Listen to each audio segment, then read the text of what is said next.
Have you ever noticed how belly fat is the last thing to disappear? Like you work out, you diet, you even lose weight in other places, but that stubborn little belly just stays there, holding strong. And the worst part is, everyone has a different opinion on how to get rid of it. One person says to do endless crunches, another swears it's just about cutting carbs, that uncle of yours at the barbecue says it's drinking green tea every day. But the truth is, most people are doing it all wrong. The first thing you need to understand is that belly fat isn't all the same. There are two completely different types living in your belly right this moment. The first is that subcutaneous fat, which sits right under the skin. It's the kind you can pinch, the kind that makes those little folds when you sit down. Annoying but relatively harmless. The real problem is visceral fat, the kind that's hidden deep down, wrapping around your organs like a suffocating blanket. This visceral fat is an inflammation factory in your body. It releases hormones and substances that completely mess up your metabolism, increase insulin resistance, and basically sabotage any attempt you make to lose weight. Now comes the part nobody likes to hear. Those crunches you do every day, they strengthen your belly muscles, yes, but they do practically nothing for the fat on top of them. It's like washing the car with the protective cover still on. You could have the most defined abs in the world hidden under a layer of fat, and nobody will ever see them. The concept of spot reduction for fat is one of the biggest fitness myths. Your body decides where it's going to burn fat, and unfortunately, you have zero control over it. In fact, the belly is usually one of the last places the body chooses to lose fat from, because evolutionarily speaking, that was our emergency reserve for periods of famine. What really works to eliminate belly fat is creating a consistent calorie deficit. It sounds too simple to be true, but that's it. You need to burn more calories than you consume. When that happens, your body is forced to look for energy in your fat reserves, and eventually, after a lot of sweat and tears, it will start burning that stubborn belly fat too. The problem is that most people try to do this in the worst possible ways. They cut out carbs completely, skip meals, go on crazy cabbage soup diets, and then wonder why they're miserable, have no energy, and on top of it all, the belly is still there. Protein is probably the most underestimated macronutrient when it comes to losing belly fat. Studies show that people who consume more protein lose more belly fat than those who eat less, even while consuming the same total amount of calories. Protein has this magical power to increase your satiety, meaning you feel full longer and naturally eat less throughout the day. It also preserves your muscle mass during a calorie deficit, which is crucial because muscle burns calories even at rest.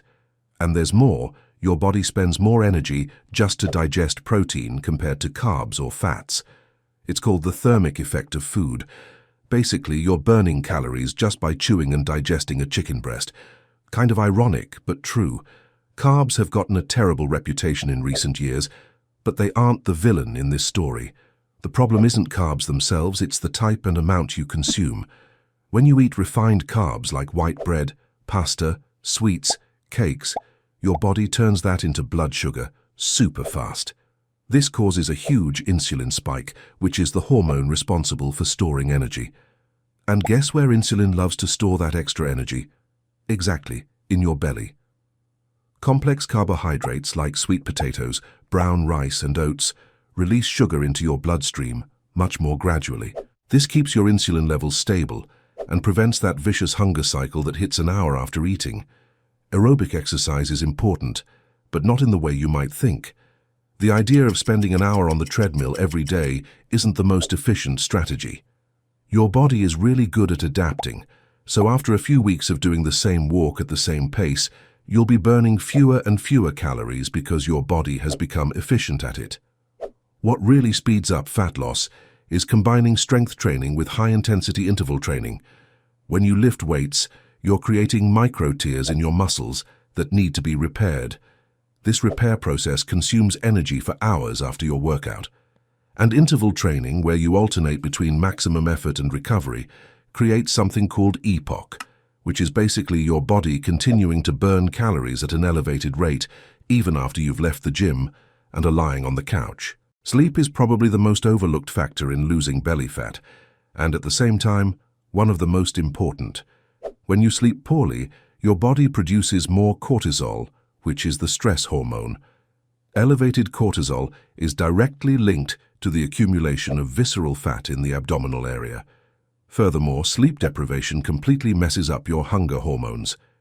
Ghrelin, the hormone that makes you feel hungry, spikes.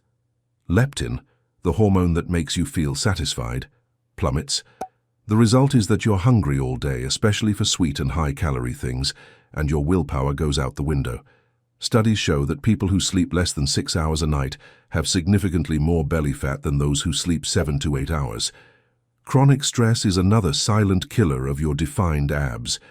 That work deadline, the bills to pay, the hellish traffic, all of that keeps your cortisol levels constantly elevated. And high cortisol not only increases fat storage in the belly, but also makes you crave junk food more. It's like your body going into survival mode, thinking you're in danger and need quick energy. That's why when you're stressed, you don't crave broccoli.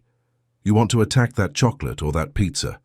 Finding ways to manage stress isn't a luxury, it's a necessity if you really want to lose belly fat. It could be meditation, walking, a hobby, talking with friends, whatever works for you. Alcohol is another silent saboteur. That weekend beer seems harmless, but alcohol has 7 calories per gram, almost as much as fat. And those are completely empty calories without any useful nutrients. Even worse, when you drink alcohol, your body completely stops burning fat and focuses all its energy on metabolizing the alcohol first, because it treats alcohol as a poison that needs to be eliminated. While this is happening, any calories you consumed along with it turn directly into fat. And there's more. Alcohol destroys your sleep quality, even if you think you're sleeping well. You might pass out quickly, but the quality of that sleep is terrible, and then you enter that cycle of elevated cortisol and messed up hunger hormones we already talked about. Hydration is so basic that people completely forget its importance. Drinking enough water helps your body metabolize fat more efficiently. When you're dehydrated, your kidneys don't work properly, and your liver has to compensate. The problem is that one of the liver's main functions is to metabolize stored fat into usable energy. If it's busy doing the kidney's job, it can't do that work properly. Moreover, often when we think we're hungry, we're actually thirsty. Your brain sometimes mixes up the signals. Drinking a glass of water before meals also helps you eat less because it takes up space in your stomach. Speed matters more than you think. Not the speed you run, but the speed you eat. When you wolf down your food in 5 minutes, your brain doesn't have enough time to receive the fullness signal your stomach is sending. That signal takes about 20 minutes to arrive. So you finish eating, still feel hungry, and end up eating more. If you slow down, chew properly, put your fork down between bites, you'll give your body time to process and realize you've already eaten enough. It sounds silly, but studies show that people who eat slowly consume significantly fewer calories per meal. Soda is liquid poison for your belly. A single glass of regular soda has about 10 teaspoons of sugar. This causes an insulin tsunami in your body, and all that energy goes straight to belly fat. Diet soda isn't much better. Artificial sweeteners may have no calories, but they trick your brain into expecting sugar that never arrives. This messes with your insulin response and can even increase your cravings for sweets. Your body gets confused, no longer knows how to respond to real sugar, and in the end you end up eating more throughout the day. Swapping soda for water, green tea, or unsweetened coffee can make a crazy difference in a few weeks. Fiber is your ally in this war against belly fat. Soluble fiber, the kind you find in oats, beans, apples, absorbs water and forms a kind of gel in your stomach. This slows down digestion and keeps you satisfied for much longer. Plus, fiber feeds the good bacteria in your gut, and recent studies show that people with a healthy gut microbiome tend to have less visceral fat. It's as if your gut is a garden that needs to be cultivated with the right foods. When you feed the right bacteria, they help you process food better, reduce inflammation, and even influence your hunger hormones. Consistency beats intensity every day of the week. It's much better to have a moderate calorie deficit you can maintain for months than to do a radical diet you can stick to for 2 weeks before giving up and eating everything in sight. The belly doesn't appear overnight and won't disappear overnight either.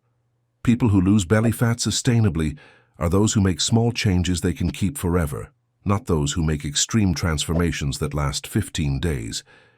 If this video helped you better understand how to lose that stubborn belly fat, leave a like so I know this type of content interests you, and tell me in the comments, what's your biggest challenge when it comes to losing belly fat? Is it controlling your diet, lack of time to exercise, or that uncontrollable urge to eat junk food at night? But always remembering that this content is informative and does not replace the guidance of a qualified nutritionist or doctor, especially if you have any specific health condition.